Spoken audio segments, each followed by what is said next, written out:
JJ, just to reiterate a little bit what I asked you at halftime, just the kind of the difference between seeing some shots go down early. Did you feel like there was a different way the ball was moving and energy early to get to those, or did you just kind of hit the first couple and then were able to ride the wave from there? I thought it's just started with our pregame meeting, and I thought the guys were. We all collectively, coaches, players, we got to a good place to go compete together and go play for each other. And that was evident to start the game. We went for the kill shot there to start the third and got the big lead. And I mean, you could just see it. Second night of a back-to-back. Atlanta's one of the fastest paced teams in the league. Kind of ran out of gas, and we were able to resettle ourselves, and then ended up with 39 in the fourth quarter. So it was just a really complete game from our team. But to me, it just like the commitment to each other, and it's there's stuff you can do in basketball, but in terms of X's and O's, but there's got to be a trust, and our group has responded a number of times throughout the year, and this is, I think there's probably 27 or 28 teams going through something similar right now. This is just the league, and the other two, they're going to have it at some point if they haven't already had it. Like, it's just, this is how the NBA works over 82 games, and hopefully we can find that consistency. Just anything else you can share from that meeting, and was that kind of what you were hoping to? You went in with a plan to get out of it, or spontaneous, or how did that come about? Most of the time I have a plan for those meetings. And today I had a plan. Yeah. Right. But was it, what one? Tell us. No, it's just, we're good. We're good. I was going to stick on that just for one more. Was it like a back and forth, like an open forum? Was it a... No, we met pregame. It was a 10-minute meeting. We showed the Atlanta stuff. We huddled it up. We got to the right place. You guys, obviously, the shooting was a drastic improvement from last night, and it was many guys. But I wanted to know if you thought Gabe Vincent getting going early, because that's not necessarily his role to be such a big scorer, that it allowed some of the pressure to be released, and as Mike kind of said, like, the ball got rolling. Yeah,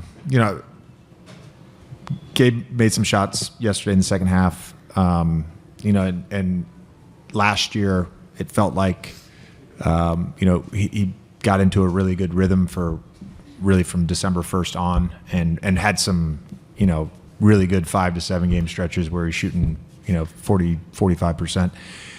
Started the season well, or preseason rather, and then got hurt first game, second game, whatever it was, and he hasn't been able to find that rhythm. So hopefully, last night, tonight, just in terms of making shots, he's a fighter, and he's a winner, and he's a pro.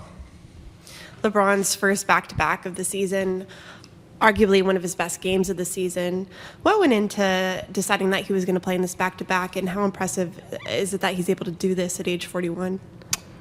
I mean, there's no decision that gets made for him. Again, I said it a few times to start the season, uncharted territory.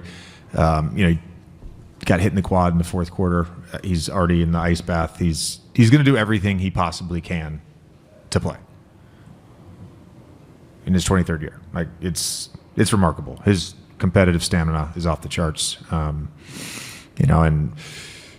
we didn't expect him to be able to play. I mean, that's just the nature of a 41-year-old body who plays heavy minutes. And he just said, I'm gonna try. I'm gonna try to do everything I can, do my normal routine, and if I'm able to go.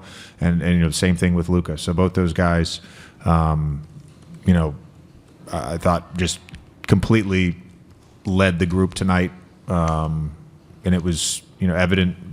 22 assists between them. Obviously, they made some shots too, but I just thought they did a great job of leading the group. And I don't take for granted the LeBron stuff. It's unfortunate, actually, not to go on a little tangent here, but it's actually unfortunate.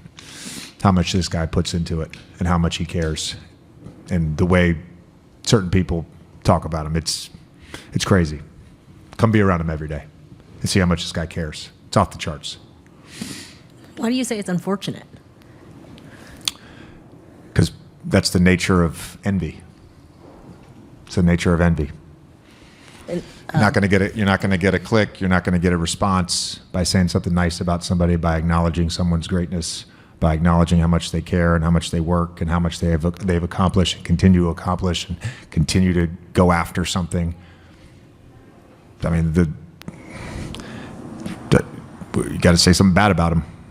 Ron, first from a team standpoint, the 36 assists, the 81 in the first half, 6 guys in double figures. From a response standpoint, what pleased you most with this one? One of the best responses we had this year, under the circumstances, the way we've been playing lately. So to come out with that type of energy and effort on both sides of the floor was good. It was good, really good. A rebound shy of a 30-point triple-double for you, your first back-to-back of the season at 41. What went into the decision to ultimately playing, and how'd you feel throughout? Just going about my day. I treated today, this morning, as a game day for me, as if I was playing, to kind of see how my body would react. And got here my normal times, kind of went through my full regimen, and I felt pretty good, leading up to the game. So decided to go. JJ shared with us that you guys had a pregame meeting and he thought it was pretty impactful, getting everyone on the same page to have this type of performance. What do you think the sentiment was from that meeting that resonated with the group? We just took the words to heart, and we came out and played, Laker basketball. We sustained that for the majority of the game. Obviously, that late third quarter, we didn't, have the energy and effort that we, wanted to sustain, throughout the first half and the fourth. But we put together a really good game. LeBron, when you're at a place physically where you feel like you can kind of just the tomahawk dunk and you're flying around a little bit more, how quickly are you knowing that you can be at that level on a night-to-night basis? And I guess how frequently do you feel like you've been at that level? You talking about once the game is going? Mm-hmm. I don't know. I just think it's just the rhythm of the game, how my body is feeling, how I'm reacting. My stop and go. There's a lot of factors to know. If I got my pop, or not. So I've had a lot throughout my career, so I'm able to definitely gauge and see where I'm at throughout the course of that game. When Dave asked you in New Orleans about back-to-backs, you were like, I will be TBD for the rest of my life, basically. Amazing perpetuity. You mentioned a little bit. What was TBD today? So you woke up at normal time. What was that? Could you kind of really specifically walk us through what? You want to know exactly what I did today? I would love to. I woke up, got in the cold tub. I got in the cold tub. I got in the hyperbaric chamber. After the hyperbaric chamber, I took a nap. Then I played PGA EA golf for a little bit, as I normally take my legs for 45 minutes. Then I took a shower, got dressed, and headed here. And once I got here, I did my normal game day routine: activation, treatment, rehabbing, stretching, lifting, mentally doing everything while I watched, TPG on the TV. And then me and Mike looked at each other, and he looked at me, asked me, "What you thinking?" And I said, "I think I feel pretty good." So, and there was a pregame meal in between there. So I figured it probably did. Yeah, I ate a little bit too. 41 years old, second leg of the back-to-back, arguably one of your best games of the season. JJ Redick said that he finds it really unfortunate that anybody questions you. Yeah. Does that bother you? No, it's my life. It's been like that for quite a while now. So, I just hope that, once I'm done, that I made an impact for the people that follow my career and watch me, my fans that's, been locked down with me for over 23 years since I kind of started this journey as a high school freshman, I would say, so that's all that matters is my crew that's been with me, and everything else doesn't matter. Started going in. Is there a feeling amongst a basketball team when that happens that can allow it to build like it did tonight? And where did you think that came from? Yeah, definitely. Today was very fun. We shared the ball great. We knocked down shots. So it was very fun out there. JJ alluded to just have the meeting before the game was good. He said there were a couple things in it. Did anything that you took away from that, and just to kind of to get the team on the same page? JJ always talks, so it's a lot of things I could get from that. But today was kind of different. So he just got us pumped. Obviously we got back-to-back, but we did our job today. So like I said, we had a lot of fun. Luka, after the game last night, you appeared to be unsure if you were going to play tonight. What went into your decision about playing, and why were you so positive that you would get out there? I don't know. For me, I want to play, so I obviously wasn't feeling 100%, but in my head, I always want to play. Are you feeling fine physically now? Are you still a little sore? It's a little bit worse than yesterday, but I'll be fine. Luka, when we just spoke with JJ, he talked about how, you have to be around LeBron to understand the care that he has. And we just spoke with LeBron. He kind of gave us a rundown of how his day went before it was determined he'd be available tonight, the first time he played both games of a back-to-back this season. What have you learned about just LeBron's care for the game, this team, and just the things he goes through to not just be available, but be available at the level he's been at for 23 plus years? I mean, yeah, it's one of a kind, to be a 23rd season, just to play back-to-back, it costs us everybody, but for him it's probably even more difficult, but he shows how much he cares, so that's big time, and it shows the whole group how much it means to me. When y'all were in Atlanta 2 months ago, they embarrassed you guys, and it was them on. It was the second night of back-to-back. Like, you guys were down early, and JJ wasn't happy at all after that game. That same team, they have more talent tonight. What do you feel like went into that focus that you kind of were talking about as far as like actually making sure to play the game the way you wanted to play tonight? We just wanted to win the game. Luka, did you feel like the team was overdue for a game like this after so many nights of kind of struggling from deep? Obviously, yeah. Like we said, I think we generally did a lot of good looks. Even in the past games, we just didn't knock shots down. So definitely, yes. And Luka, we all know that your career high game, 70 points, was played against the Hawks, and today you're facing 73. the same. Yeah, your career high game was played against the Hawks, and today you're facing the same opponent. And what do you feel? You feel more relaxed or feel more challenged? You want to reach the same high points with last game? I don't know. I think we just shared the ball great today. Everybody got involved. Doesn't matter how many points you scored, just to get a win. Thank you.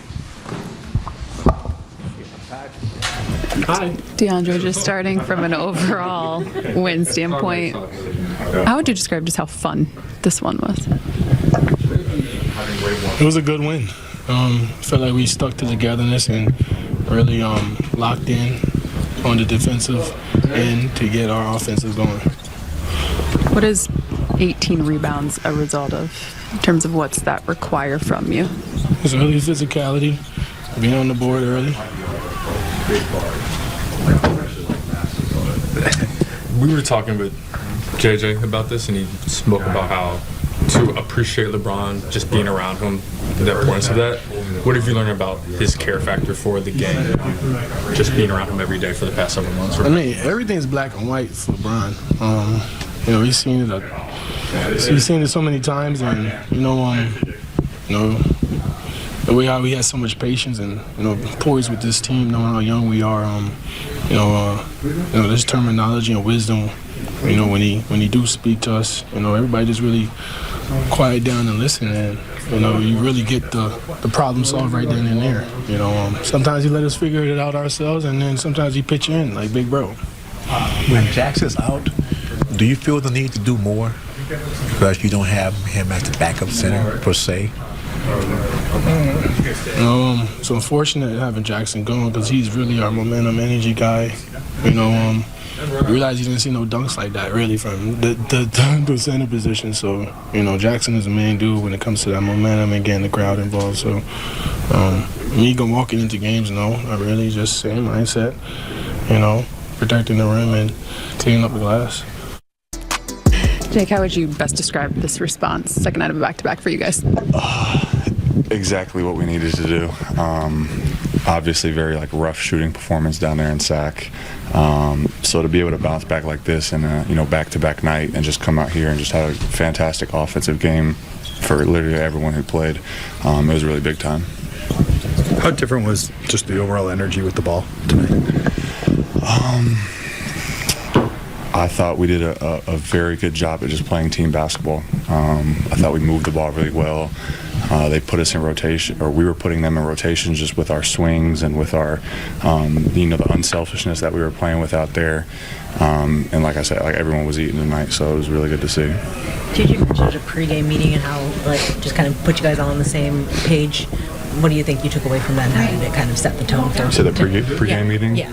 Yeah, I mean, his statement was pretty much play team basketball, play together, and have fun with it. These last 3 games, it seemed like, there wasn't that fun factor that we were having when we were out there playing. And tonight, it was, the first time in 3 games that I think I saw it. So it was really good to see.